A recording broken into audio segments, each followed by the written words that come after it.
नमस्कार बच्चों, आप सभी का स्वागत है आपके अपने प्लेटफॉर्म फेजर्स पे। तो यार आज हम लोग लेके आए मर्चेंट ऑफ वेनिस का कंप्लीट वन शॉट। और वो इतना ज़्यादा कंस्ट्रेंट है ना कि मतलब मज़ा आ जाएगा तुम लोग को पढ़ने में।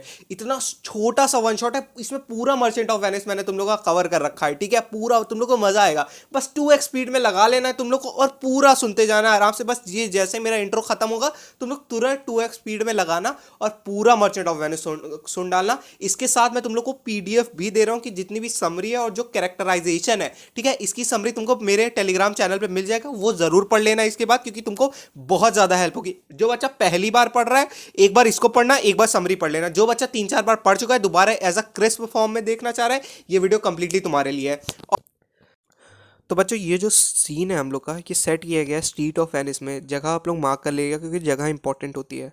यहाँ पे दो दोस्त सेलेरिनो एंड सेलानियो एक दूसरे को इन्फॉर्म करते हैं कि यार ये इवेंट बहुत ख़राब हुआ हमारे जीवन में। मतलब वो दोनों इस इवेंट को लेके काफ़ी दुखी थे यार। और इससे ऑडियंस को पता चलता है कि एक्चुअली में हुआ क्या था। तो वो बताते हैं यार, उनके आपस की कॉन्वर्जेसन से ऑडियंस को ये पता चल जाता है कि यार एंटोनियो की जो शिप थी वो रैक हो गई थी south east coast of England. Again जगह इंपॉर्टेंट है, उसको मार्क कर लीजिएगा। सेलेनियो अपना दुख व्यक्त करता है, तभी उसको अपना दुख दो बार व्यक्त करना पड़ा था। पहली बार जब उसको एंटोनियो को बैड लक के बारे में पता चला था। दूसरा जब उसने देखा कि अरे यार ये शाइलॉक वापस मेरी तरफ आ रहा है, क्योंकि उन लोग ने थोड़ी सी गड़बड़ कर दी थी। वो गड़बड़ क्या करी थी वो मैं आगे आपको सीन में बताऊंगा।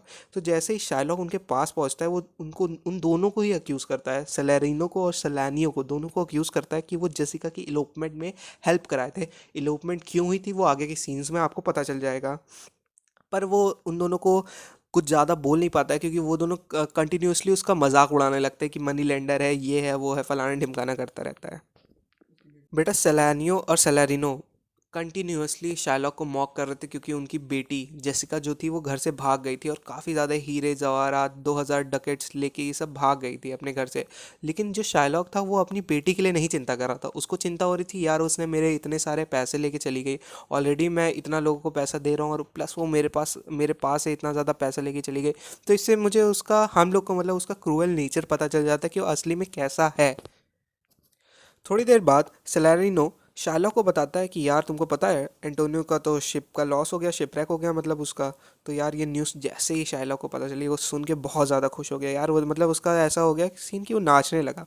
अब उसको लगा कि यार अब तो बहुत अच्छा हो गया, अब वो मेरे जितने भी लोन थे, जितना भी उसने मेरे से डेट लिया था, अब वो भर नहीं पाएगा। अब मेरे पास गोल्डन अपॉर्चुनिटी है कि मैं उससे अपना बदला ले लूँ। जितने भी उसने मेरे साथ इंसल्ट की थी, मेरा मजाक उड़ाया था, अब मेरी मेरी बारी है कि मैं उससे अपना बदला ले लूँ। तो उसकी थोड़ी देर बाद ही सलारिनो उससे बोलता है कि यार जो तुमने पेनल्टी उस पर लगाई है शाइलॉक, तुमने क्या कहते हैं एंटोनियो पे जितनी भी पेनल्टीज़ लगाई हैं वो सब रीज़नेबल नहीं है। तुम क्या करोगे इस पाउंड ऑफ फ्लैश का, तुमको तो उसका कोई काम नहीं है। शाइलॉक कहता है कि हम बात तो सही है, बट मेरे को वो चाहिए, मेरे को अपना रेवेंज चाहिए। मेरे को क्या कहते हैं, मैं उसको मछली पकड़ूंगा पर मेरे को उसका फ्लैश चाहिए, तो मतलब चाहिए। एंटोनियो लगातार मेरे को मॉक करता था, मेरे साथ बदतमीज़ी करता था, मेरे को मतलब डिसग्रेस करता था। पर इसलिए वो सिर्फ इसलिए करता था क्योंकि मैं एक जीव हूँ। क्या मेरे हाथ पैर नहीं है? क्या क्या जीव की आंखें नहीं होती हैं? क्या जीव के हाथ नहीं होते? क्या जीव के ऑर्गन्स नहीं होते हैं? क्या जीव को अफेक्शन फील नहीं होता है? क्या उनको उनके पास कोई पैशन नहीं होता है? क्या कोई हमको अगर पॉइजन देगा तो क्या हम मरेंगे नहीं? हम हमारे साथ भी वैसा ही होगा जो सेम तुम्हारे साथ होता है। तो तुम ही मुझे बताओ कि क्यों ना मैं अपना रिवेंज लूँ। इसके आगे वो अपनी बात कंटिन्यू करता है। वो कहता है कि जब क्रिश्चियन के पास ऐसा पूरा हक है कि वो ज्यूइश कम्युनिटी के अगेंस्ट जाके कुछ भी कर सकते हैं, तो जीव को भी पूरा हक है कि अगर कोई क्रिश्चियन उनके साथ गलत किया है या उनको कुछ कहने के, अपनी ज़बान देने के बाद वो चीज़ नहीं पे कर पाया है, तो हम लोग के पास भी पूरा हक है कि हम लोग अपना बदला लें। ये मेरी और एंटोनियो की लड़ाई नहीं, ये पूरी जियो कम्युनिटी की लड़ाई है। ताकि हम लोग, और मेरे पास ये मौका आया है कि मैं पूरी जियो कम्युनिटी की जो इमेज है वो बचा सकूं और क्रिश्चियन के अगेंस्ट अपना एक पंचम लहरा सकूं। यही सब होने के बाद थोड़ी देर बाद सलानियो और सलारिनो चले जाते हैं, क्योंकि वो लोग उनकी बहुत देर से शार्लॉक की बकवास सुन रहे थे। वो उसको कहते हैं कि यार तुम तो फालतू का ये सब नाटक कर रहे हो, पूरा जियो कम्युनिटी का बदला तुम अपने नाम पे ले रहे हो, जबकि एंटोनियो तो इसका टोटली अपोजिट था।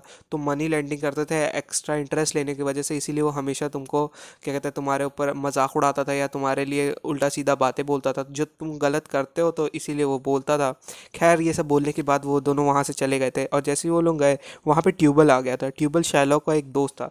इन लोग की भी दोस्ती कुछ ऐसी नहीं थी कि मतलब ये लोग बहुत अच्छे दोस्त थे। तो ऐसा था कि उसने शाइलॉक ने इसको पैसे दिए थे कि ये अपनी बेटी जेसिका को ढूंढे। तो जैसे ही ट्यूबल वहाँ पे आता है तो वो बोलता है कि यार देखो, तुमने एंटोनियो के लॉस के बारे में सुना? तो वो बोलता है कौन सा लॉस? तो वो ट्यूबल बताता है उसको कि यार जो क्या कहते हैं एंटोनियो की शिपरेक हो गई है। तो ये न्यूज़ सुन के वो बहुत ज़्यादा खुश हो जाता है। तो उसके बाद जैसे ही वो खुश होने लगता है, ये ट्यूबल भी उसका थोड़ा सा मज़े लेने के चक्कर में था, क्योंकि वो जैसे ही वो खुश हो रहा था तुरंत वो जेसिका के एलोपमेंट के बारे में बता देता था कि तुम्हारी जो वाइफ की रिंग थी, उसके बदले उसने मंकी खरीद लिया था। तो यही सब बातें हो रही थी। तो उसके बाद जो ट्यूबल ने एक लॉयर का अरेंज कराया था ताकि वो बॉन्ड ख़त्म होने से पहले वो लोग उसको स्यू कर सकें। तो इसी के साथ हम लोग की एक्ट 3 सीन 1 की समरी पूरी ख़त्म हो जाती है। तो बच्चों ये सीन है एक्ट 3 सीन 2। ये हम लोग का सेट हुआ है बेलमोंट में, जो कि पोर्शिया का घर है। इस सीन में 3 कास्केट स्टोरी के बारे में बताया गया है, और ये सीन बिसानियो को चूज़ करना है 3 कास्केट में ताकि पोर्शिया उसकी हो जाए। बिसानियो बहुत ज़्यादा एंशियस है। उसको समझ नहीं आ रहा है वो कौन सी कास्केट चूज़ करे। उसको बहुत ज़्यादा डर लग रहा है। उसको लग रहा है अगर मैंने गलत कास्केट चूज़ कर ली तो यार मैं पोर्शिया को खो दूंगा हमेशा हमेशा के लिए। पोर्शिया के साथ भी सेम ऐसी ही चीज़ हो रही है। पोर्शिया उसको कह रही है कि यार तुम आराम से आराम पूरा धैर्य रखे हो अपने आप में, तुम 1-2 दिन का वेट कर लो, लेकिन तुम करेक्ट कास्केट ही चूज़ करो, क्योंकि अगर तुमने ऐसा नहीं किया तो शायद हम दोनों एक दूसरे से फिर कभी नहीं मिल पाएंगे। तो यहाँ पे वो अपनी फीलिंग्स को थोड़ा सा दबा रही है, क्योंकि उस टाइम पे वो लड़कियाँ खुल करके अपनी फीलिंग्स नहीं बता सकती थी, क्योंकि वो अनमैरिड थी। ठीक है यार, इसका ये मतलब नहीं है कि वो मैरिड होकर अपनी फीलिंग्स बता सकती हैं दूसरे को, नहीं, क्योंकि वो अनमैरिड थी। वो खुल के अपना फीलिंग्स नहीं बता पा रही थी बेसानियो को कि वो किससे कितना सच्चा प्यार करती है, वो कितना चाहती है कि हाँ बेसानियो ही मेरा पति बने। वो चाहती है कि मैं इसको पूरा का पूरा बता दूं कि किस में पोशिया की सही में फ़ोटो रखी हुई है, लेकिन अगर उसने ऐसा कर दिया तो वो अपने फादर का जो ओथ है वो उसको तोड़ देगी। ये सीन में काफ़ी ज़्यादा डर का माहौल था। पोर्शिया बसानियो दोनों लोग डरे हुए थे। इंस्पाइट पोर्शिया उसको वॉर्न काफ़ी बार कर चुकी थी, लेकिन उसको यानी कि बसानियो को अपनी चॉइस मिलानी ही होगी, अपनी चॉइस देनी ही होगी। पोर्शिया भी ऐसा बिलीव करती थी कि अगर बिसानियो उसको सही में बहुत ज़्यादा प्यार करता है तो वो करेक्ट चॉइस ही करेगा। तो मूड को थोड़ा लाइट करने के लिए वो अपनी जो मेड होती है नरिसा, उसको वो कहती है कि मूड को लाइट करने के लिए तुम बैकग्राउंड में कोई म्यूज़िक चला दो। और वो बुसैनियों का भी जो उत्साह होता है या जोश होता है उसको बढ़ाने के लिए उसको हरकुलिस से कंपेयर करती है। हरकुलिस एक ग्रीक माइथोलॉजिकल गॉड है who rescued a maiden who had to be sacrificed by the Trojans to the sea monster. Background में जो म्यूज़िक बज रहा था उससे उसको यानी कि बेसानियो को हिंट मिल रहा था कि यार मुझे अपीयरेंस के बल पे इन सबको जज नहीं करना चाहिए, क्योंकि कहावत भी है अपीयरेंस आर ओफन डिसेप्टिव्स, यानी कि जो दिखता है वो हमेशा सच नहीं होता है।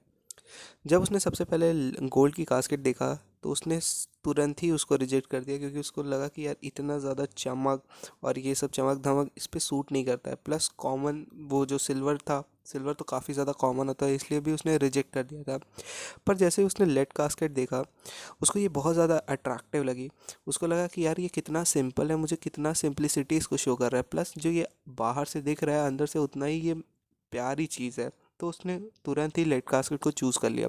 और जब उसने लेड कास्केट खोला उसको उसको उसके अंदर से पोर्शिया की एक मैग्निफिसेंट पोर्ट्रेट मिली, जिसको पाके वो बहुत ज़्यादा खुश हो गया, और वो पूरी तरफ चारों तरफ से खुशी का ही माहौल चल रहा था। चारों तरफ सिर्फ खुशी का ही माहौल था। बेसानियो आगे आता है और अपने होने वाली वाइफ पोर्शिया को किस करता है। चारों तरफ से खुशी का माहौल था। पोर्शिया भी एक्सप्रेस करती है अपना लव, अपना कमिटमेंट उसको देती है कि आज से मेरा जो कुछ भी है वो सब तुम्हारा है। और वो एक प्लेज देती है कि यार देखो, मैं अपना जो लव का साइन है एक रिंग के थ्रू तुमको दे रही हूँ, इसको कुछ भी हो जाए चाहे जो हो जाए, लेकिन इस रिंग को कभी भी अपने से जुदा मत करना। ये सब खुशी का माहौल चल ही रहा था, तभी जो उसकी मेड नेरिसा होती है वो भी बता देती है सबको कि मैं जो है ग्रेशियानो से बहुत ज़्यादा प्यार करती है। हम दोनों भी एक दूसरे से नॉट को यानी कि एक गठबंधन में हम लोग भी आना चाह रहे हैं। नरिसा भी ग्रेशियानो को एक रिंग देती है और उससे भी वादा लेती है कि कभी भी अपनी ये रिंग अपने आप से दूर नहीं करोगे तुम। ये सारा खुशी का माहौल चल ही रहा था, तभी एक बहुत ज़्यादा डिस्टर्बिंग न्यूज़ आती है जो कि सिलेरियो लेके आता है एंटोनियो के शिप लॉस के, जो शिप wreck हुए उसके बारे में। वो उसको बताता है कि यार देखो कि एंटोनियो जो था हमारा दोस्त, उसकी शिप wreck हो गई है। अब वो क्या नाम है उसका, शाइलॉक, इतना ज़्यादा उसके फ्लैश जो उसने बॉन्ड दी थी कि पाउंड ऑफ फ्लैश उसको चाहिए, वो उसके पीछे हाथ धो के पड़ गया है। जेसिका भी वहीं सीन में प्रेजेंट होती है, तो जेसिका भी कंफर्म करती है कि यार ये जो शाइलॉक है वो इसका फादर बहुत ज़्यादा डिटर्मेंट है कि एंटोनियो को फ्लैश जाने के लिए, क्योंकि वो उससे बहुत ज़्यादा नफरत करता है, तो तुम लोग को उसको बचाना चाहिए। पोर्शिया इस सीन में कहती है कि हाँ तुमको उसको बचा लेना चाहिए, लेकिन हम लोग को शायद उससे पहले शादी कर लेनी चाहिए, हम दोनों शादी कर लेते उसके बाद तुम जल्दी से वेनिस के लिए निकल जाना। और लेकिन जैसे जब तुम लोग यहाँ पे नहीं रहोगे, हम लोग मेड और वीडो की तरह रहेंगे। हम दोनों का यहाँ से मतलब पोर्शिया और उसकी मेड जो नेरिसा है उसकी तरफ से हो रहा है, क्योंकि वो दोनों बसानियो और ग्रेशियानो दोनों वेनिस मिलने जाएंगे उससे। लेकिन जैसे ही बेसानियो लेटर को रीड करता है उसका मतलब, तो तुरंत पोर्शिया को भी फील होता है कि यार नहीं, पहले तुमको वेनिस वापस जाना चाहिए। अपने फ्रेंड को बचाना उसके पास ज़्यादा ज़रूरी है, क्योंकि उसमें लेटर पे लिखा हुआ था कि यार देखो, तुम्हारा आने का ज़रूरत नहीं है, तुम आराम से शादी वादी कर लो, लेकिन जब मैं मरूंगा तो मेरे टूम स्टोन के पास ज़रूर आ जाना। मेरे ख्याल से तुम लोग को समझ में आएगा। तो एक्ट 3 सीन 2 यहीं पे ख़त्म होता है। बच्चों अब हम लोग बात कर लेते हैं एक्ट 3 सीन 3 की। ये काफ़ी ज़्यादा छोटा सा सीन है, ठीक है, तो इसमें ज़्यादा कुछ नहीं हुआ था। सबसे पहले तो ये सीन वापस से वेनिस की स्ट्रीट्स में शिफ्ट हो गया था, ठीक है। तो जो एंटोनियो था वो वापस वहाँ पे जेल में चला गया था, उसको शायलॉक ने जेल में बंद करवा दिया था, क्योंकि अब उसके ऊपर कोर्ट केस होने वाला है ना, तो वो जेल में चला गया था। तो वो जेल से थोड़ी देर के लिए बाहर आया था, क्योंकि थोड़ा सा यहाँ पे फेवरेटिज्म शो करने की कोशिश की गई है, लेकिन शायलॉक बार बार आके उसको टोका जा रहा है कि यार ऐसे नहीं हो सकता, ऐसे नहीं हो सकता, ये तो तुम लॉ तोड़ रहे हो, ये कर रहे हो, फलाना ढिमकाना। तो शायलॉक बोलता है कि आप जेलर से कि आप फेवरेटिज्म दिखा रहे हैं, तो वो मना कर देता है। हाउएवर क्या कहते हैं, जो भी कुछ है, सेलारियो सलारिनो, शायद मेरे ख्याल से सलारिनो आता है उसके पास, और वो बोलता है, वो थोड़ा सा उसको कंफर्ट करने की, जो एंटोनियो है उसको कंफर्ट करने की कोशिश कर रहा होता है कि यार देखो ऐसा मत करो, और उसको थोड़ा सा बोलता है कि यार थोड़ा सा तुम मर्सी दिखाओ। लेकिन शाइलॉक बीइंग शाइलॉक, वो कहता है I will have my bond, जो बॉन्ड में लिखा है वो लिख करूँगा ही, मैं करूँगा। शायलॉक अब उसको बोलता है कि अब तुमने जितना भी मेरे साथ बुरा करा था वो सब अब मैं उसका बदला लूँगा, ठीक है, जितना भी तुमने मेरे साथ गलत किया था उस सब का बदला मैं एक बार में ले लूँगा। तो सेलेरिनो होप करता है कि यार काश जो ड्यूक है हमारे वो हम पे मर्सी करे, जो तुम पे इतना ज़्यादा फालतू के आरोप लगे उन सब से तुमको छुटकारा मिल जाए। लेकिन ऐसा वो नहीं कर पाएंगे, क्योंकि अगर उन्होंने तुम पे थोड़ा सा भी फेवरेटिज्म दिखाया, थोड़ा सा भी तुम्हारे ऊपर वो थोड़ा सा भी तुम्हारे साथ रह के काम करने की कोशिश की, तो वो नहीं कर पाएंगे। क्योंकि अगर ऐसा किए तो हमारे ट्रेड पे, वेनिस के ट्रेड में बहुत ज़्यादा गलत असर पड़ेगा, और वो नहीं सिर्फ एक व्यक्ति की वजह से वो पूरा वेनिस के लोगों को ख़तरे में नहीं डालेंगे। तो मेरे ख्याल से तुमको दिक्कत होगी। एंटोनियो ये सब सुन रहा था, लेकिन उसको कुछ समझ नहीं आ रहा था। एंटोनियो बस वो अपने दोस्त बेसानियो को लास्ट बार मिलना चाह रहा था, ताकि वो उन दोनों का लास्ट एक फेयरवेल हो जाए। इसी के साथ एक्ट 3 सीन 3 भी ख़त्म हो जाता है। तो बेटा ये जो सीन है ये पोर्शिया के कमरे का सेट हुआ हुआ है, मतलब ये जो सीन है, this scene is set in Belmont, that is in the house of Portia. तो यहाँ पे लॉरेंजो जो होता है वो पोर्शिया को बता रहा होता है कि एंटोनियो जिसकी आपने पैसे दे के मदद की है वो बहुत ही अच्छा आदमी है। तो पोर्शिया बोलती है मुझे पैसे देने की कोई दिक्कत नहीं है, मैं जिससे भी मिलती हूँ मुझे अगर वो अच्छा लगता है तो मैं उसकी हेल्प कर देती हूँ, और जैसे आप होते हैं उसी टाइप के आपके दोस्त भी होते हैं, तो ऐसा कुछ नहीं है। और वैसे भी मेरे को इतनी तारीफ़ की आदत नहीं है। तो लॉरेंजो भी थोड़ा बहुत उसकी तारीफ़ करने लगता है। तो उसके बाद उसको एक आइडिया होता है, मतलब वो एक प्लान बना रही होती है कि वो एंटोनियो को कैसे सेव करेगी। इस सीन में बेसानियो और ग्रेशियानो पहले ही वेनिस की तरफ निकल चुके हैं। अब उसको एक आइडिया आता है, तो उसके लिए उसने बेल्थजार, जो कि पोर्शिया का ही एक सर्वेंट होता है, उसको अपने कज़न डॉक्टर बलियारियो के पास भेज देती है, और उससे कहती है कि तुम जल्दी से जल्दी उनके पास जाओ, और उनसे वो कुछ कपड़े देंगे और नोट्स देंगे, उनको सब अपने पास जल्दी से रख के मेरे पास लेके आना। और वो लॉरेंजो को बोलती है कि तुम यहाँ का ध्यान रखना, ठीक है, बेलमोंट का ध्यान रखना यहाँ का। और वो अपने सारे जितने भी सर्वेंट्स होती है उसको कह देती है कि आज से जेसिका, और जब तक मैं नहीं आती तब से जेसिका और लॉरेंजो यहाँ के राजा हैं, यहाँ के मतलब मालिक और मालकिन है। तो और वो बोलती है कि जब तक वो बेसानियो और नहीं, और क्या कहते हैं, ग्राशियानो नहीं आते हैं और एंटोनियो बच के नहीं आते, तब तक मैं मोनेस्ट्री में जा रही हूँ और पूजा पाठ करूँगी। तो उसको तो वो यहाँ पे थोड़ा सा लॉरेंजो को चकमा दे रही होती है। खैर एनीवेज, जैसे ही वो क्या कहते हैं उससे सबके पास जाता है तो वो पूरा प्लान आइडिया समझाती है नेरिसा को कि हम लोगों को ये प्लान कैसे एग्जीक्यूट करना है। हम एक लॉयर के भेस में जाएंगे और हम अपनी आवाज़ भी थोड़ी सी भारी कर लेंगे ताकि किसी को पता ना चले कि हम लोग एक फीमेल्स हैं, मेल बॉ उसके अंदर क्या कहते हैं गेटअप के अंदर। तो इसी के साथ जो हम लोग का एक्ट 3 सीन 4 होता है वो भी ख़त्म हो जाता है। अब हम लोग बात कर लेते हैं एक्ट 3 सीन 5 के बारे में, ठीक है।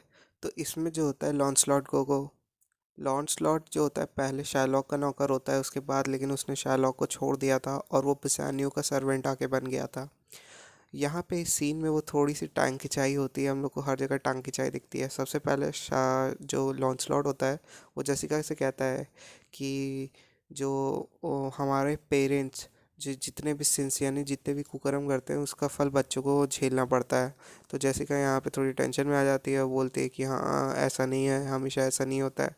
और अगर वो मेरे पापा इतने ख़राब है लेकिन मैं जो क्रिश्चियन है मेरा पति, वो उसके कर्म बहुत अच्छे हैं, उसकी वजह से मुझे इतना कुछ झेलना नहीं पड़ेगा और मैं भी क्रिश्चियन ही बन जाऊंगी फिर तो मैं भी अच्छे ही कर्म करूंगी फिर।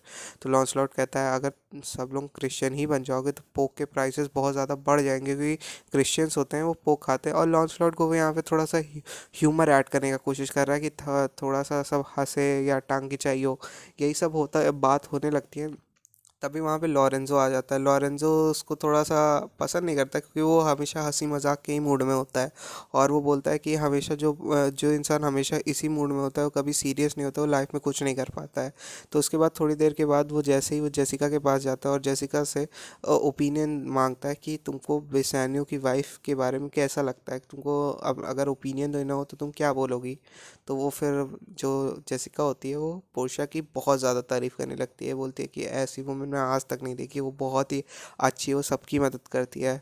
तो फिर वो जैसे ही वो सारी बातें सुनता है तो फिर वो पलट के थोड़ी टांग खिंचाई करने लगता है। वो भी बोलता है कि हाँ बात तो सही है पर बेसानियो भी बहुत ही अच्छा है, जिस लेवल की पोर्शिया है उससे उतना ही उसी लेवल का बेसानियो भी है।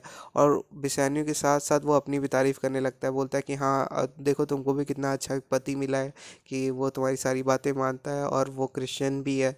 और तो जैसे ही वो जेसिका इसके बारे में पलट के जवाब देने जा रही थी तभी उसने उसको रोक दिया और बोलता है कि हाँ चलो ठीक है, हम लोग इसकी बात खाते खाते कर लेंगे, क्योंकि अब डिनर का टाइम हो गया है, तो डिनर करते करते भी अगर हम लोग बातें कर लेंगे तो फिर हम लोग का खाना अच्छे से पच जाएगा। तो यही सब हंसी मजाक के साथ ये सीन भी एंड हो जाता है। तो एक्ट 3 सीन 5 यहीं पे एंड हो जाता है। तो बच्चों अब हम लोग बात कर लेते हैं एक्ट 4 सीन 1 के बारे में। तो ये यार ये जो सीन है ये खुलता है ट्रायल सीन की तरह, मतलब ये ट्रायल सीन होता है जिसका सबको बहुत बेसब्री से इंतज़ार था, जो कि वेनिशियन कोर्ट ऑफ लॉ में होता है, ठीक है। तो फॉर्मल सेटिंग सब वहीं पे थी और जो कोर्ट होता है वो काफ़ी मैजेस्टिक होता है, ठीक है। लेकिन जो ड्यूक होता है वो थोड़ा सा सिंपैथी फील कर रहे होते हैं एंटोनियो पर, वो बहुत चाहते हैं उसको कि एंटोनियो बच जाए, क्योंकि ये बहुत ही ज़्यादा इनह्यूमन ट्रीटमेंट होगा एक किसी इंसान के लिए कि डायरेक्ट वो पाउंड ऑफ फ्लेश मांग ले। लेकिन एंटोनियो ड्यू के इतने सारे एफर्ट जो उसको बचाने के लिए वो कर रहे हैं, वो जानता था कि ये सब फीके पड़ जाएंगे, क्योंकि जो वेनिशियन लॉ है वो अलाउड नहीं करेगा, क्योंकि अगर एक बार जो बॉन्ड में चीज़ लिख गई है उसके खिलाफ जाना वो ड्यूक के हाथ में भी नहीं है। उसके थोड़ी देर बाद शाइलॉक को कोर्ट में बुलाया गया ड्यूक के द्वारा, ठीक है। तो ड्यूक ने उसको सबसे पहले बोला कि यार देखो तुम इतना सब कुछ कर रहे हो वो सब तो ठीक है, लेकिन अपना एक बार तो दोबारा इस चीज़ को रिकंसिडर कर लो कि ये बहुत ही ज़्यादा इनह्यूमन ट्रीटमेंट होगा किसी भी इंसान पे कि वो तुम डायरेक्ट पाउंड ऑफ फ्लेश मांग लो। लेकिन शाइलॉक तो अपने चीज़ों पे डिटर्मिनेंट था, ठीक है, डिटर्मिनेंट नहीं डिटर्मिनेंट था कि यार देखो मुझे तो पेनल्टी चाहिए अपनी। जो मैं इसने इसको पहले ही सोचना चाहिए था कि ये पाउंड ऑफ फ्लेश ना लिखता, फिर कुछ और कर देता, लेकिन अब मुझे पाउंड ऑफ फ्लेश चाहिए, मुझे अपना बदला चाहिए, मैं इसकी जगह मनी से रिप्लेस नहीं करूँगा, मतलब नहीं करूँगा। ये सब हो ही रहा था, लेकिन एक बार शायलॉक रिकंसिडर किया गया कि क्या तुम मर्सी दिखाओगे उसके ऊपर कि नहीं। तो ड्यूक ने उससे बोला कि यार देखो, तुम इतना इनह्यूमन ट्रीटमेंट कर रहे हो, क्या तुमको नहीं लगता है कि तुमको थोड़ा सा मर्सी दिखाना चाहिए एंटोनियो के ऊपर। पर उसने जितना भी सब था सब कुछ इग्नोर कर दिया, बोला कि यार देखो, मुझे तो अपनी बॉन्ड चाहिए, और ये वेनेशियन लॉ में भी लिखा हुआ है कि जो भी अगर कोई बॉन्ड देता है और जो भी बॉन्ड में लिखा हुआ होता है तो उसको वेनेशियन लॉ को फॉलो करना ही करना होगा। ये सब हो ही रहा था, तभी डॉक्टर बेलारियो आ जाते हैं वहाँ पे। डॉक्टर बेलारियो का लेटर आ जाता है, तो जिसमें लिखा हुआ था कि यार देखो, मेरी तो तबीयत बहुत ज़्यादा ख़राब है, बट मेरी जगह मेरे ये दो यंग लॉयर आ रहे हैं, और ये दोनों बहुत ज़्यादा इंटेलिजेंट हैं, इन्होंने बहुत ज़्यादा अच्छी सी प्रैक्टिस करी है, इनका नाम बेल्थेजार है। तो बेल्थेजार की जगह पोर्शिया आई थी, तो उनका नाम बेल्थेजार रख दिया था पोर्शिया ने, कि मतलब वो डिसगाय होके आई थी। ठीक है। तो बेल्थेजार आया था, और जो कि पोर्शिया थी एक्चुअली में, और उनका क्लर्क जो कि एक्चुअली में नरीसा थी। ठीक है। तो वो दोनों आते हैं कोर्ट में, और कोर्ट में उनका वेलकम होता है। तो बेसानियो भी क्या होता है, बेसानियो क्या करता है, एंटोनियो के पास जाता है और बोलता है कि यार ये देखो, ये हम लोग के पास ये लोग आ गए हैं, और ये लोग काफ़ी अच्छे खासे लॉयर हैं, और ये तुमको केस केस में से हटा सकते हैं, जल्दी से निकाल लेंगे तुम लोग को, फिर उसके बाद हम लोग फ्री, मतलब तुम फ्री हो जाओगे इसके बाद। लेकिन एंटोनियो अपने सारे होप्स हार चुका था, उसको पता था कि यार कोई भी आ जाए, मुझे कोई भी नहीं बचा सकता है, चाहे जो हो जाए, चाहे जितना जो हो जाए। तो उसके बाद जैसे ही पोर्शिया वहाँ पे आती है, तो एक बार वो शाइलॉक के पास जाती है और उसको रिकंसिडर करने को बोलती है कि यार देखो, तुम तो इतना ज़्यादा इनह्यूमन ट्रीटमेंट दे रहे हो उसको, तुम तो डायरेक्टली पाउंड ऑफ फ्लेश मांग लिए, इसकी जगह तुमको बेसानियो ट्वाइस दे रहा है, थ्राइस दे रहा है, बल्कि 10 टाइम्स दे रहा है, लेकिन तुमको तो वो सब भी नहीं ले रहे हो। तो शाइलॉक उसको बोल दिया, मुझे कुछ नहीं चाहिए, मुझे सिर्फ अपना पाउंड ऑफ फ्लेश चाहिए, और वो मैं लेके रहूँगा चाहे जो हो जाए। उसके बाद पोर्शिया ड्यूक से बोलती है कि मैं वेनिशियन लॉ के बारे में सब कुछ जानती हूँ, इस केस को भी अच्छे से पढ़ के आई हूँ, मतलब पढ़ के आया हूँ, क्योंकि वो एज बेल्थजार बोल रहा है। ठीक है। तो मैं तुम लोगों को समझाने के लिए उसको लड़की की तरह ही बोल रहा हूँ। तो उसके बाद क्या होता है कि वो बोलती है कि मैं सब कुछ समझ के आई हूँ, मैं वेनिशियन लॉ में क्या होता है, कैसे होता है, सब कुछ होगा। और उसके बाद वो शाइलॉक के पास जाती है, शाइलॉक से कहती है कि तुम रेडी हो ना, सब अपनी नाइफ वाइफ लेके रेडी हो, कि तुमको अब पाउंड ऑफ फ्लेश निकालना है। तो वो शाइलॉक खुश हो जाता है, शाइलॉक उसकी तारीफ करने लगता है, बोलता है हाँ चलो, पूरे कोर्ट में एक तो होशियार है, एक समझदार है। तो वो खुश हो जाता है, बोलता है हाँ मैं रेडी हूँ, अब मुझे चाहिए पाउंड ऑफ फ्लेश। तो वो बोलता है चलो ठीक है, तुम ये सब कर लो, लेकिन एक बार और सोच लो दिमाग में। तो वो बोल देगा हाँ, मुझे तो अपना जो बॉन्ड में लिखा है वही चाहिए। तो यहाँ पे वो बार बार जो बॉन्ड में लिखा है वहां की बात कर रहा है, कि यार देखो, मुझे जो बॉन्ड में लिखा है वही चाहिए। तो वो समझ के आई थी कि हाँ, अब बॉन्ड को ही मुझे अच्छे से समझना है। तो जैसे ही वो बॉन्ड की तरफ दोबारा देखती है, वो बोलती है कि अच्छा, तुम नाइफ वाइफ तो ले आए, कटर वटर सब ले आए हो, क्या अपने साथ कोई सर्जन लेके आए हो? तो वो एकदम से हैरान परेशान हो जाता है, बोलता है सर्जन, इसका क्या काम है, मुझे तो पाउंड ऑफ फ्लेश चाहिए ना, तो वो तो मैं खुद ही निकाल लूंगा। तो उसने बोला लेकिन यहाँ पे तो कहीं ये नहीं लिखा है ना कि तुम यहाँ से खून का कतरा नहीं गिरा सकते हो, अगर तुमने पाउंड ऑफ फ्लेश निकालते हो, अगर जरा सा भी खून गिरा, तो ये तो फिर लॉ को वायलेट करेगा। यहाँ तो फिर ऐसे तुम अटेम्प्ट ऑफ मर्डर के चक्कर में तुम अंदर हो जाओगे। तो कहीं ना कहीं शाइलॉक समझ गया था कि यार ये तो मेरे को उल्टा फंसा दी, तो अब तो मेरे साथ दिक्कत हो जाएगी। अब तो वो जैसे ही वो समझा कि अरे हाँ, ये तो मेरे को सोचना चाहिए था लिखने से पहले, लेकिन अब वो हैरान परेशान हो गया था। तो अब उसने एक काम किया, उसने कहा कि चलो, मैं इस पे मर्सी दिखाऊंगा। अब मुझे वो जो तुम लोग बोल रहे थे ना, उसका जितना मैंने इसको रेंट दिया था, इसको लोन दिया था, रेंट नहीं लोन दिया था, तो मुझे उसका 3 टाइम एक्सेप्ट करता। बिसान्योला, मुझे मेरे को पैसे दो, वो जो मुझे दिया था। तो अब पोर्शिया यहाँ पे भी उसको रोक देती है। पोर्शिया कहती है कि अब तुमको कुछ नहीं मिलेगा, अब जब तुमको शाइलॉक, अब तुम लीगली एंटाइटल हो चुके हो अटेम्प्ट टू मर्डर में, मतलब लीगली तुमको सबके सामने देखा गया। लीगली मतलब ये नहीं बोल रहा हूँ कि तुमको लीगली एडवाइस कर दिया हो कि तुम मर्डर कर सकते हो, बट ये है कि तुम सबके आई विटनेस बन चुके हो कि तुम मर्डर करने जा रहे थे। तो अब तुमको अटेम्प्ट टू मर्डर के चक्कर में कोर्ट में ही, मतलब जेल में ही जाना पड़ेगा। तो अब वो बहुत ज़्यादा हैरान परेशान हो गया। अब वो वहाँ से उसका रोना गाना शुरू हो गया, कि बोलता है कि यार मैं शायद जीव हूँ, तो तुम लोग ऐसा कर रहे हो, ये सब, तो ये सब उसकी टैक्टिक्स थी और सब समझ गए थे। तो उसने बोला कि नहीं, जब तुम इन ह्यूमन ट्रीटमेंट दिखा रहे थे तब तो कोई कुछ नहीं कर पाया, सबने बोला मर्सी दो, मर्सी दो। अब पूरा का पूरा ड्यूक बोलता है कि पूरा का पूरा फैसला एंटोनियो पे है, जैसा वो कहेगा हम लोग उसी के हिसाब से करेंगे, क्योंकि उसका भी हक है तुमसे पूछने का क्या करने का। तो एंटोनियो सीधे कह दिया कि मुझे कुछ नहीं चाहिए।